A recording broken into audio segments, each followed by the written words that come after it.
ইসরায়েলের গুপ্ত হত্যার শিকার হয়েছেন হামাসের রাজনৈতিক শাখার প্রধান ইসমাইল হানিয়া। কোনো জঙ্গি বিমান কিংবা ড্রোন থেকে ফেলা ক্ষেপণাস্ত্রের আঘাতে নয়, বরং দূর থেকে নিয়ন্ত্রিত বোমার বিস্ফোরণ ছিল শীর্ষ এই নেতার মৃত্যুর কারণ।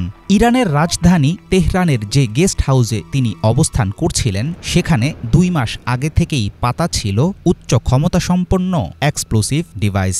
2020 সালে প্রায় একই পদ্ধতিতে রিমোট কন্ট্রোল রোবট দিয়ে হত্যা করা হয় ইরানের শীর্ষ পরমাণু বিজ্ঞানী মোহসেন ফাখরিজাদেহকে। মধ্যপ্রাচ্য, ইরান ও মার্কিন কর্মকর্তাদের বরাত দিয়ে এক অনুসন্ধানী প্রতিবেদনে লুকানো বিস্ফোরকে হানিয়ার মৃত্যু তথ্য জানিয়েছে আন্তর্জাতিক গণমাধ্যম নিউ ইয়র্ক টাইমস। যে ভবনে বিস্ফোরণ ঘটে সেটি পরিচালনা করত ইরানের ইসলামিক রেভলিউশনারি গার্ড। উত্তর তেহরানের অভিজাত এলাকায় নেশাত নামের বাড়িটি ছিল খুবই সুরক্ষিত। ইরান সফরে এর আগেও বেশ কয়েকবার এখানে উঠেছিলেন হামাস নেতা ইসমাইল হানিয়া। ইরানের নতুন প্রেসিডেন্ট মাসুদ পেজেশকিয়ানের শপথ অনুষ্ঠানে অংশ নিতে তেহরানে অবস্থান করছিলেন ইসমাইল হানিয়া। ভবনটিতে তার অবস্থান নিশ্চিত হওয়ার পরপরই রিমোট কন্ট্রোলের মাধ্যমে ঘটানো হয় বিস্ফোরণ। বিস্ফোরণের ধাক্কায় কেঁপে ওঠে গোটা বিল্ডিং, আংশিকভাবে ধসে পড়ে একাংশের দেয়াল।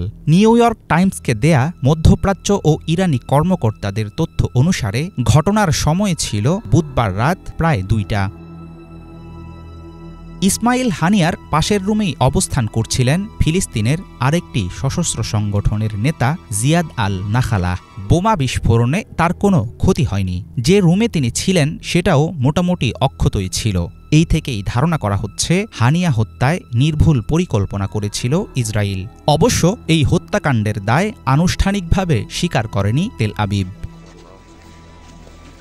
ইরানের মাটিতে কিভাবে হানিয়াকে হত্যা করা হয়েছে সেটা নিয়ে চলছে জল্পনা কল্পনা। তাসনিম নিউজ এজেন্সি, ইসলামী গার্ডসের প্রচার মাধ্যম সহ তেহরানের সরকারি সূত্রগুলো জানায়, মিসাইলের মতো কিছু একটা আঘাত হেনেছিল হানিয়ার ঘরের জানালায়। সেখান থেকেই ঘটে বিস্ফোরণ। কিন্তু এই ধারণার বিপরীতে প্রশ্ন উঠেছে, ইরানের আকাশ প্রতিরক্ষা ব্যবস্থা ফাঁকি দিয়ে সবার অজান্তে দেশটির রাজধানীতে বিমান হামলা কি আসলেই সম্ভব?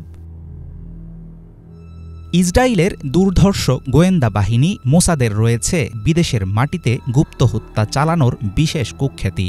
এর আগেও মোসাদের হাতে খুন হয়েছেন ইসরায়েল বিরোধী অনেক নেতা। ধারণা করা হচ্ছে কয়েক মাস আগেই শুরু হয়েছিল হানিয়া হত্যার পরিকল্পনা।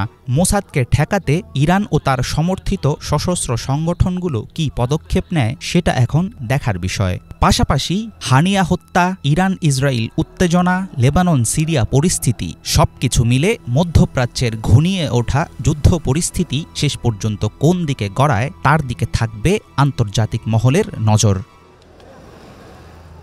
হাফিজুল ইসলাম, বাংলা ভিশন।